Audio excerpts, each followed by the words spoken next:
Hola chicos, quiero arrancar este video dándoles lo que sería la primera consigna para esta temática. Seguramente conoces este canal de YouTube. Luego de ver este video y de leer el material que te dejé en el campus, quiero que me digas en los comentarios de aquí abajo si la manera en la que el creador presenta el contenido corresponde real y formalmente a un resumen. Independientemente cuál sea tu respuesta, me gustaría que me des un breve argumento que justifique tu postura. De esta manera sabré si leíste o no el marco teórico y prestaste atención a mi video. Si no conoces el contenido de este canal, te dejo un link en la descripción para que vayas a conocerlo. Con que veas uno o dos videos, para mí es más que suficiente como para dar una respuesta al interrogante que te planteo acá. ¿Qué es resumir? Como bien lo dice el texto, resumir es reducir en términos breves y precisos lo más esencial de una expresión comunicativa, sea cual fuera que sea. Comúnmente decimos que es destacar lo más importante, pero ¿qué criterios tenemos en cuenta para considerar algo como lo más importante? ¿En qué nos basamos?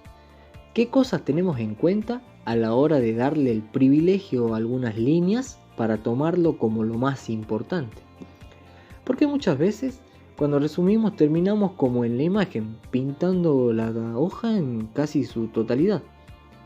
En primer lugar, es necesario repensar el concepto de lo más importante y en segundo lugar, tener en cuenta cuáles son los factores que hace que tal idea o detalle así lo sea.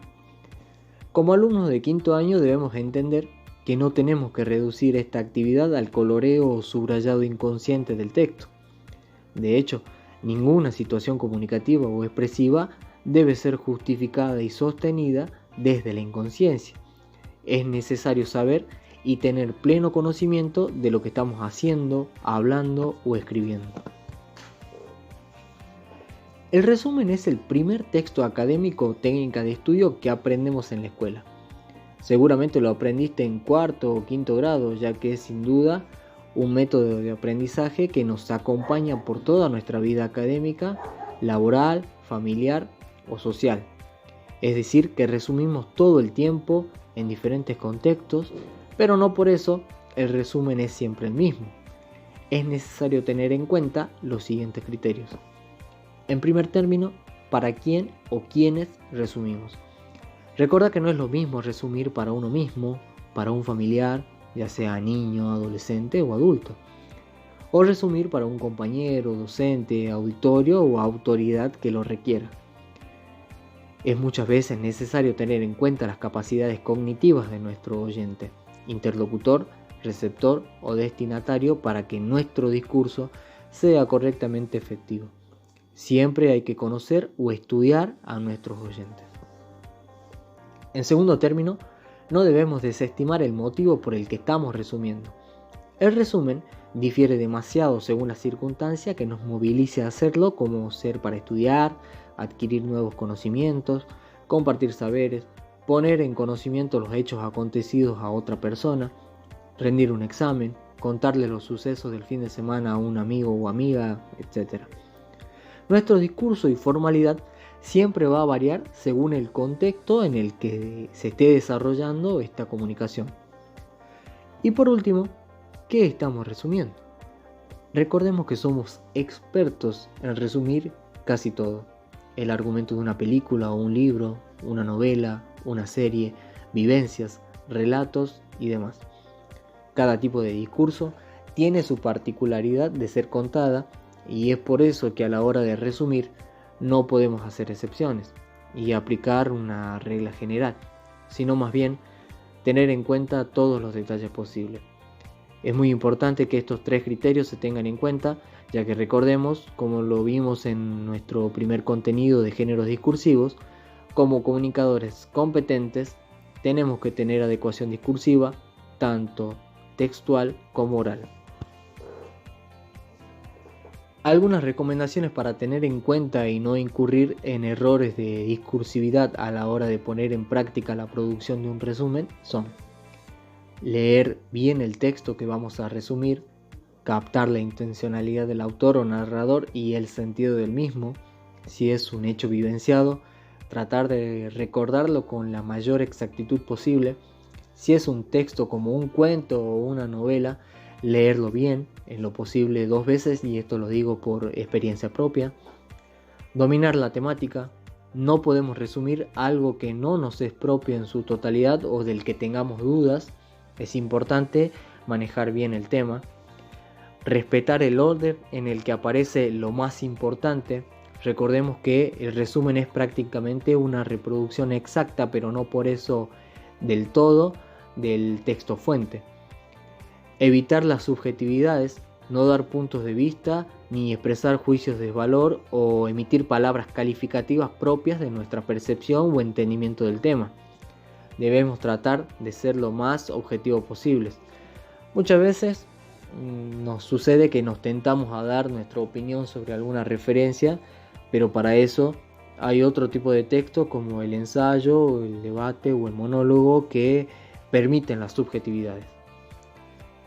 Emplear conectores, sinónimos e hiperónimos siempre y cuando sea necesario.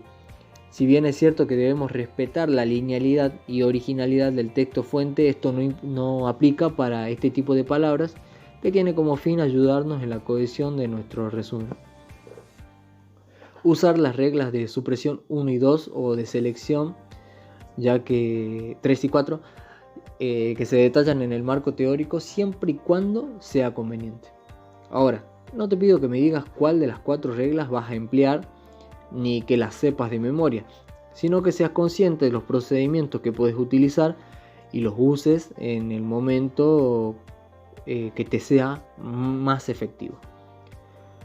No abusar de esta técnica de estudio es una de las más importantes y más habituales en todas las ramas del saber, ya que seguramente la utilizaste tanto para biología como para química, física, historia, lengua y literatura.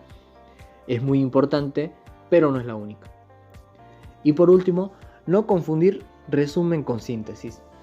Esto lo vas a entender con mayor exactitud en el próximo video, donde te voy a explicar con mayores detalles las particularidades de la síntesis. Muchas veces tendemos a pensar que son sinónimos, pero como buenos y maduros comunicadores debemos ser conscientes de que cada discurso tiene su particularidad, la cual, insisto, debemos siempre respetar. Como te dije al principio, la primera consigna es responder en los comentarios si los videos del canal Te los resumo así nomás se tratan efectivamente de resúmenes.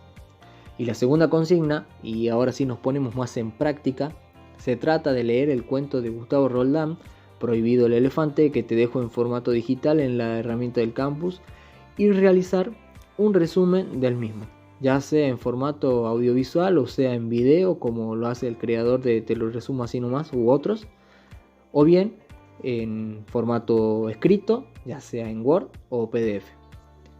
Si bien es cierto que este texto fue pensado para niños y su temática es justamente para niños, contiene un significado más amplio, ya que se presta a varios análisis y su contenido no es para nada infantil e inocente. Y si lo leemos con nuestra postura o con la perspectiva de jóvenes y adultos, vamos a ver que tiene un enfoque totalmente diferente al que es pensado un cuento puramente infantil.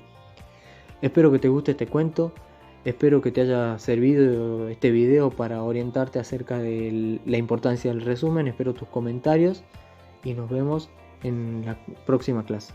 Hasta luego.